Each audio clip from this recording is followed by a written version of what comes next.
स्वागतम पिलामाने आजिर एई संस्कृत शिक्षण कार्यक्रम को तुमको स्वागत। ओडिशार समस्त ओडिया माध्यम विद्यालय पढ़ुवा नवम श्रेणी छात्र छात्री जो मैंने तृतीय भाषा संस्कृत पढ़ुंट से आमर ये चैनल तरफ स्वागत। आमे पूर्वर प्रथम पाठ जहाँकि सिंह शासक कथा ता पढ़ी सारी आस आज तार प्रश्नोत्तर आलोचना करवा। हाँ, जो मैंने चैनल को नुआ आसछन्ती से सब्सक्राइब करूँ अधिक अधिक वीडियो क्लास पाइबा। एक निज भाषाया वाक्य द्वयन वाक्य त्रयन वा उत्तर लिखत। यार अर्थ है निज भाषा दुईटी किंबा तीनोटी वाक्य उत्तर लिख। क भासुरक कथं मृत अर्थात भासुरक कथं कहले किपरि मरी जाइथिला। आमे दुई तीनोटी वाक्य लिखिबा। पाळी रे आसीथिबा ठेकुआटी विलंबरे आस्तिबारु सिंह अतिशय क्रुद्ध होई तार बुद्धि विवेक हराई दैथिला। तेणु ठेकुआटीर फांद से बुझी न पारी ता सहित कूଅ पाखକୁ ଯାଇ कूअर पानी निज प्रतिबिंब को निजर शत्रु बोली चिंता करी ताकू देखि गर्जन करथिला। कूअरु प्रतिध्वनि शुणी ताकू शत्रु मन करी ता सहित लड़िबा पई कूଅ को डेई पानी रे बुडी मरि जाइथिला। ख क्रुद्ध सिंह शासकं किम वदत। प्रश्न अर्थ बुझिबा। क्रुद्ध सिंह रागी जाइथिबा सिंहटी शासकम शासक को किम वदत अर्थात किम अवदत कौन कहिथिला। अर्थात रागी जाइथिबा सिंहटी ठेकुआ को कौन कहिथिला। क्रुद्ध सिंह ठेकुआ को कहिथिला जे प्रथमे से तो अति क्षुद्र, द्वितीयतः से बेला गड़ाई आसी तेणु आज ताकू खाइब एवं ता परदिन समस्त पशु को एकाथरके मारिदेव बोली कहिथिला। ग वन्यजंतव भासुरकाय कीदृशं प्रस्तावं दत्तवन्तः। प्रश्नर अर्थ है वन्यजंतव वन्यजंतु माने भासुरकाय भासुरक को कीदृशं की प्रकार प्रस्ताव दत्तवन्तः देइथिले। प्रश्नटी है वन्यजंतु माने भासुरक को की प्रकार प्रस्ताव देइथिले। आमे उत्तर लिखिबा। वनर जंतु माने भासुरक को प्रस्ताव देइथिले जे से माने पाली करी प्रतिदिन गोटे लेखाएं पशु पठाइबे। बिना परिश्रम रे ताकू आवश्यक खाद्य मिल जिवो एवं पशुकूल मध्य निश्चिन्न हेबे नाही। घ शासक विलंबस्य कारणं किम वदत अर्थात शासक ठेकुआटी विलंबस्य विलंबर कारण को किम अवदत कौन कहिथिला। अर्थात ठेकुआटी विलंबर कारण कौन बोली कहिथिला। आमे उत्तर लिखिबा। ठेकुआटी जानी जानी विलंबरे आसी बाटरे आउ एक सिंह तार बाट उगाळिथिबार कथा कहिथिला। सेही सिंह भासुरक को चोर बोली कहिथिबा कथा मध्ये कहिथिला एवं तार आदेश नै आसीबारु विलंब होला बोली कहिथिला। म पशुनां प्रस्तावं श्रुत्वा भासुरक किमाह अर्थात पशुनां कहले पशुमानंकर प्रस्तावं कहले प्रस्ताव को श्रुत्वा कहले शुणी भासुरक किम आह कौन कहिथिला। प्रश्नटिर अर्थ है पशुमान प्रस्ताव शुणी भासुरक कौन कहिथिला। उत्तर लिखिबा। पशुमान प्रस्ताव रे भासुरक राजी होइथिला एवं से कहिथिला प्रतिदिन गोटे लेखाएं पशु नियमित आसिबे। जदि कौन दिन एथिरे त्रुटि घटे ता पर दिन सबु पशु को से मारी खाइदेव बोली कहिथिला। नंबर 2 निज भाषाया एक पदात्मकम अति संक्षिप्त उत्तर लिखत। प्रश्नटिर अर्थ बुझिबा। निज भाषाया निज भाषा रे एक पदात्मकम गोटे पदरे अति संक्षिप्त उत्तर लिखंतु। क भासुरक नित्यं कान व्यापादयति अर्थात भासुरक प्रतिदिन काहाकू मारि दिए अन्य पशु को आमे लिखिबा। कान बदल रे आमे लिखिबा अनेक पशु को। ख जातिक्रमेण कदाचित कस्य बारह आगत। प्रश्नर अर्थ है जातिक्रमेण अर्थात जातिक्रम रे कदाचित कहले गोटे दिन कस्य बोले कहार बारह आगत पाली आसतिला कार पाली आसतिला ठेकुआर। ग शासक कूप मध्य किम पश्यत अर्थात ठेकुआटी कूप भितर कौन देखिथिला निजर प्रतिबिंब को देखिथिला। तापर आसिला घ कीदृश रिपुः दुस्साध्य किपरि शत्रु दुस्साध्य होता है। दुर्गस्थ रिपुः दुस्साध्य आमे लिखिबा दुर्गस्थ। व प्रतिशब्देन कूपात कह समुत्थित प्रतिशब्द रे कूअरु कौन उठिला। प्रतिशब्द रे कूअरु दुई गुण शब्द उठिला। कह बदल आमे लिखिबा दुई गुण शब्द।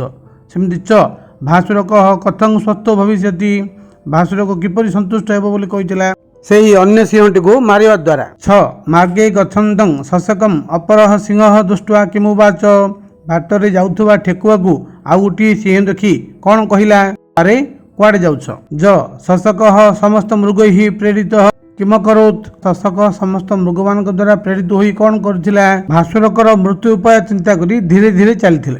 झ कूपे स्व प्रतिबिंब दृष्ट्वा शासक किम चिंतित कूप भितर निज प्रतिबिंब देखि ठेकुआ कौन चिंता करथिला अरे बढ़िया उपाय टी अछि किंबा आज ये कूअरे भासुरक को बुड़ाई देबी तो प्रतिदिन कति स्वापदा भासुरक समीपम जानती प्रश्नटिर अर्थ है प्रतिदिन केतोटी पशु भासुरक निकट को जाती उत्तर है प्रतिदिन गोटे लेखाएं पशु जाती। तापर नंबर 3 संधि विच्छेद कुरुत संधि विच्छेद कर जतस्तव जतः युक्त तब कस्ते कह युक्त ते तदनु तत्युक्त अनु शशकान अत्र शशकान युक्त अत्र प्रातराहाराय प्रातः युक्त आहाराय जद्येवं जदि युक्त एवं तदा गच्छतु तत्युक्त आगच्छतु साध्यो भवति साध्यः युक्त भवति दुर्गस्थमपि दुर्गस्थम युक्त अपि सिंहनादम अकरोत् सिंहनादम युक्त अकरोत्। तापर नंबर 4 संधि कुरुत संधि करंतु तृप्ति युक्त भवति तृप्तिर्भवति न युक्त एकः नैकः तस्य युक्त अग्रे कौन हम तस्याग्रे सकलानि युक्त अपि सकलान्यपि। तापर सह युक्त अहम सोहम सर्वाम युक्त एकाम सर्वाम एकाम। तापर अछि तस्य युक्त उपरि तस्योपरि। तापर मत्वा युक्त आत्मानं मत्वात्मानं। तापर सर्वयुक्त उच्छेदनम सर्वोच्छेदनम। तापर कह युक्त चित कश्चित। 5 रेखांकित पदानाम विभक्ति नाम लिखत जहाँ तले गार अच्छी से पद गुड़िकर विभक्ति लेख। ते बने निर्भया पर्यटन्ति बने गार अच्छी बने बनरे सप्तमी विभक्ति। ख त्वं बेलातिक्रमण प्राप्त त्वं प्रथमा विभक्ति। ग समस्त ही स्वापद ही वर्तितव्यम समस्त ही स्वापद ही स्वापद तले गार अच्छी एटा है तृतीया विभक्ति। घ दुस्साध्यो भवति रिपुः रिपुः प्रथमा विभक्ति। व कूप मध्यात् द्विगुणतर नाद समुत्थित कूप मध्यात् गार अच्छी पंचमी विभक्ति। तापर आम 6 नंबर देखा रेखांकित पदानाम विभक्ति कारण लिखत अर्थात गार दिया पद गुड़िकर विभक्तिर कारण लेख। क स्वामीन भवतः शत्रु दुर्गाश्रय गार कोटी अच्छी स्वामीन स्वामीन संबोधने प्रथमा। ख अथ शशक आह यापर शशक कहला कर्तृवाच्य तेणु शशक कर्तरी प्रथमा। ग निस्तत्वं वनं मया कर्तव्यम सबु पशु को मु मारिदेवी अर्थात मया गार अच्छी मया तृतीय विभक्ति अनुक्ते कर्तरी तृतीया। घ मया सह वर्तितव्यम मया तले गार अच्छी सहयोगे तृतीया। व अभीष्ट देवता स्मरत अभीष्ट देवता स्मरण कर एटी हम कर्मणि द्वितीया बा कर्तुरीप्तम कर्म। 7 वाक्यानि रचयत वाक्य गठन कर उपरि गृहस्य उपरि बानराः सन्ति घर उपरे माଙ୍କड़ माने अछंती। बिना श्रमं बिना जीवन वृथा बिना समय जीवन बेकार। क्रमेण क्रम अनुसार छात्राः क्रमेण आगताः। तापर सविनयम विनयर सहित छात्र सविनयम आह सह सह सहित मो सहित आस मया सह आगच्छ।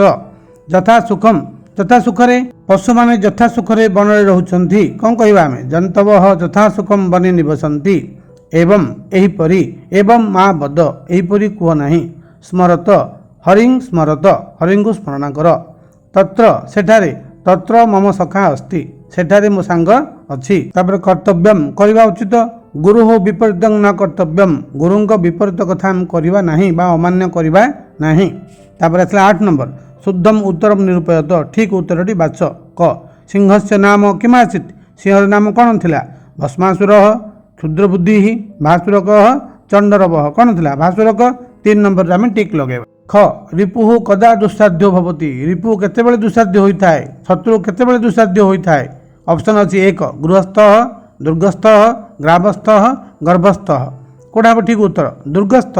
2 नंबर उत्तर ठीक। तापर ग नंबर मूर्ख सिंह कूप मध्ये आत्मन प्रतिबिंबम जल मध्यगतम दृष्ट्वा किम अकरोत् वाक्यटी बुझिबा मूर्ख सिंह कूप भितर निज प्रतिबिंब देखी किम करोत् कौन करथिला शंखनादम ब्रह्मनादम सिंहनादम धरानादम कौन करथिला सिंहनादम।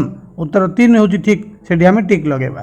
घ कदाचित जातिक्रमात् कस्य बारह समायातः कौन समय रे जातिक्रम रे कार पाଳି आस्तिला। ऑप्शन मृगस्य गजस्य शशकस्य अश्वस्य का पाଳି आस्तिला शशकस्य ठेकुआर पाଳି आस्तिला तेणु ऑप्शन 3 ठीक अच्छी सेठी आमे टिक लगेबा। व केन पंचतंत्रम विरचितम प्रश्न अर्थ है किए पंचतंत्र लिखिथिले। ऑप्शन पढ़िबा विष्णु शर्मणा कालिदासेन नारायणेन नारदेन किए करथिले पंचतंत्र विष्णु शर्मा करथिले आमे ऑप्शन 1 ठीक लगेबा विष्णु शर्मणा। तापर 9 नंबर शून्य स्थानानि पूरयत कोष्ठकात बोले कोठरी जहाँ तले बक्स अच्छी से बक्स रु बाछि ठीक उत्तर लेख। क प्राणयात्रा शून्य स्थान ବିନା ଭବିଷ୍ୟତି କ'ଣ ସେ ଶୂନ୍ୟସ୍ଥାନ ରହିବ? ଲକ୍ଷ୍ୟ କର, କ୍ଲେଶମ୍ ବୋଲେ କଷ୍ଟ, ତା ଅର୍ଥ କଷ୍ଟ ବିନା ପ୍ରାଣଯାତ୍ରା ଜୀବନଯାତ୍ରା ସମ୍ଭବ ହେବ। ଖ କୂପ ମଧ୍ୟରେ ଶୂନ୍ୟସ୍ଥାନ ପ୍ରତିବିମ୍ବମ୍ ଦଦର୍ଶ, କୂପ ମଧ୍ୟରେ ପ୍ରତିବିମ୍ବ ଦେଖିଥିଲା ନିଜର ଆତ୍ମନଃ, କୂପ ମଧ୍ୟରେ ଆତ୍ମନଃ ପ୍ରତିବିମ୍ବମ୍ ଦଦର୍ଶ। ଗ ଶଶକଃ ଶୂନ୍ୟସ୍ଥାନ ପ୍ରବାଚ, ଶଶକ କହିଲା। କେମିତି କହିଲା? ବିନୟରେ କହିଲା। ସବିନୟମ୍, ଆମେ ଲେଖିବା ଶଶକଃ ସବିନୟଂ ପ୍ରବାଚ। ଘ ମୃଗକୌପମ୍ ଶୂନ୍ୟସ୍ଥାନ ଉପରି କ୍ଷିପ୍ତ୍ୱା ସ୍ୱସ୍ଥ ଭବାମି, ମୃଗକୌପକୁ ତା ଉପରେ ଫିଙ୍ଗି ମୁଁ ସ୍ୱସ୍ଥ ହେବି। କାହା ଉପରେ? ତା ଉପରେ କହିଲେ ତସ୍ୟ, ତାହାର କହିଲେ ତସ୍ୟ, ଆମେ ଲେଖିବା ତସ୍ୟ ଉପରି କ୍ଷିପ୍ତ୍ୱା ସ୍ୱସ୍ଥ ଭବାମି। ମ ସ ଚୌରସିଂହ ପ୍ରବିଷ୍ଟ ସ୍ୱଂ ଶୂନ୍ୟସ୍ଥାନ, ସେ କେଉଁଠି ପଶିଲା? ସେ ଚୌରସିଂହ କେଉଁଠି ପ୍ରବେଶ କଲା? ଦୁର୍ଗରେ, ସ୍ୱଂ ଦୁର୍ଗମ୍। ବର୍ତ୍ତମାନ ଆମେ ସିଂହ ଶାସକ କଥାର ପ୍ରଶ୍ନ ଉତ୍ତର ଆଲୋଚନା କରିସାରିଲେ। ପରବର୍ତ୍ତୀ ଅଧ୍ୟାୟରେ ଆଉ ଗୋଟିଏ ନୂତନ ଅଧ୍ୟାୟ ଆରମ୍ଭ କରିବା। ଧନ୍ୟବାଦ।